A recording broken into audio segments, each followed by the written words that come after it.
सोचिए आप किसी रेस्टोरेंट में खाना खा रहे हो और तभी पुलिस आपको पकड़ कर ले जाए। इसके बाद आपको 3 महीने तक अरेस्ट करके रखा जाए और ये सब कुछ आपके साथ अपने देश में नहीं बल्कि किसी दूसरे मुल्क में हो रहा हो। ऐसा ही कुछ हुआ है वडोदरा के अमित गुप्ता के साथ, जिन्हें कतर के दोहा में 3 महीने से हिरासत में लिया गया है। वो टेक महिंद्रा कंपनी में काम करते हैं। अमित का परिवार उनकी रिहाई के लिए लगातार पीएम और विदेश मंत्रालय से मदद मांग रहा है। लेकिन अमित गुप्ता पर क्या आरोप लगे हैं? क्या इससे पहले भी कभी कतर में भारतीयों को हिरासत में लिया गया है और इस गिरफ्तारी पर भारत सरकार की ओर से क्या कदम उठाए गए हैं, यही सब जानेंगे इस वीडियो में। नमस्कार, मेरा नाम है रिया शर्मा और आप देख रहे हैं खबर गांव। हर बुधवार को 5 मिनट के लिए अमित का कॉल आता है। उससे बात करने का यही इकलौता सोर्स है। ये कहना है अमित की मां पुष्पा गुप्ता का। अमित की मां का दावा ये भी है कि अमित को बिना खाने के 48 घंटे तक रखा गया। इसके बाद उन्हें एक कमरे में शिफ्ट कर दिया गया जहां वो 3 महीने से बंद है। माँ बाप लगातार अमित को फोन कर रहे थे, लेकिन अमित के फोन ना उठाने की वजह से माँ बाप ने उसके दोस्तों को कांटेक्ट किया, जिसके बाद ये सारी बात उन्हें पता चली। माँ का ये भी कहना है कि कंपनी में किसी ने कुछ प्रॉब्लम किया होगा और वो कंट्री मैनेजर है, इसलिए उन्हें गिरफ्तार किया गया है। माता पिता के मुताबिक 1 जनवरी से उनके बेटे को बिना किसी आधिकारिक आरोप के हिरासत में रखा गया है। अब ये भी जान लीजिए कि अमित गुप्ता कौन है। अमित की लिंक्डइन प्रोफाइल के मुताबिक उनका जन्म गुजरात के वडोदरा में हुआ था। उन्होंने कोलकाता के Saint Paul boarding and day school और डॉन बॉस्को हाई स्कूल से अपनी स्कूली शिक्षा पूरी की।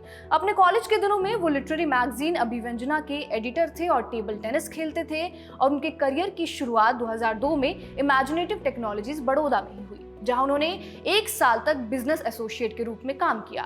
उन्होंने न्यूजीलैंड में बैंकिंग वर्टिकल में भी काम किया। 2007 में वो इन्फोसिस में सहायक प्रबंधक के रूप में शामिल हुए। इसके बाद उन्होंने 3 साल तक न्यूक्लियस सॉफ्टवेयर एक्सपोर्ट में भी काम किया। 2013 में उनकी शादी आकांक्षा गुप्ता से हुई, जिसके बाद वो कतर चले गए और दोहा में टेक महिंद्रा में शामिल हो गए। लेकिन अमित गुप्ता के खिलाफ आरोप क्या है, इसकी अब तक सटीक जानकारी सामने नहीं आ पाई है। मिंट की रिपोर्ट के मुताबिक डेटा चोरी के मामले की जांच में उन्हें हिरासत में लिया गया है। लेकिन ये सब कतर में होना थोड़ा चिंताजनक है। कारण है वहां का शरिया कानून। कतर एक मुस्लिम बहुल देश है जहां पर सरकार आपराधिक और नागरिक नियमों का पालन इस्लामिक तरीके से करती है। इस कानून के तहत अपराधी को कोड़े मारने से लेकर फांसी तक की सजा सुनाई जाती है। कतर के कानून के हिसाब से ही देखा जाए तो अमित गुप्ता को जेल और जुर्माने का सामना भी करना पड़ सकता है।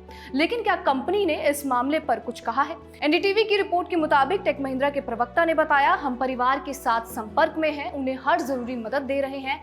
हम दोनों देशों के अधिकारियों के साथ एक्टिवली कोऑर्डिनेट कर रहे हैं। हमारे सहकर्मी का हित सुनिश्चित करना हमारी सर्वोच्च प्राथमिकता है।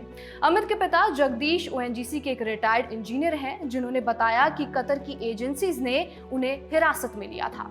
उन्होंने वडोदरा सांसद हेमंत जोशी से भी मुलाकात की और अपने बेटे की रिहाई के लिए वो उनसे मदद मांगते हुए नजर आए हैं। वडोदरा सांसद हेमंत जोशी ने कहा है कि वो इस मामले को दिल्ली में उठाएंगे। अमित गुप्ता के केस के अलावा ही बीते कुछ महीनों में ऐसे कई केस सामने आ चुके हैं जहां भारतीयों को दूसरे देशों में कानूनी लड़ाई लड़नी पड़ी हो। जैसे उत्तर प्रदेश की रहने वाली शहजादी को वदीमा कानून के तहत दुबई में फांसी की सजा सुनाई गई। इसके अलावा केरल की नर्स निमिषा प्रिया, जिन्हें यमन में सजाए मौत सुनाई गई और जो अभी तक इसके खिलाफ अपनी लड़ाई लड़ रही है। ऐसे में ये मामला भारत के लिए कतर में एक नई डिप्लोमेटिक परीक्षा होने वाला है। इससे पहले 2022 में भी कतर ने भारतीय नेवी के 8 पूर्व अधिकारियों को जासूसी के आरोप में गिरफ्तार किया था। इन पर कतर की पनडुब्बियों के राज इजराइल को बेचने का इल्जाम था। साल 2023 में ही उन्हें फांसी की सजा सुना दी गई थी और उस समय ऐसा माना गया था कि पीएम ने कतर के आमिर से मुलाकात की थी, जिससे नेवी अधिकारियों को रिहाई का रास्ता मिल गया था।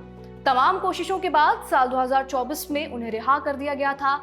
उस गिरफ्तारी के बाद कतर में भारतीय नागरिक से जुड़ा ये दूसरा बड़ा मामला है। जिस तरह भारत ने अधिकारियों की रिहाई में अपनी डिप्लोमेटिक ताकत का इस्तेमाल किया, उम्मीद है कि इस मामले को भी जल्द से जल्द सुलझाया जाएगा।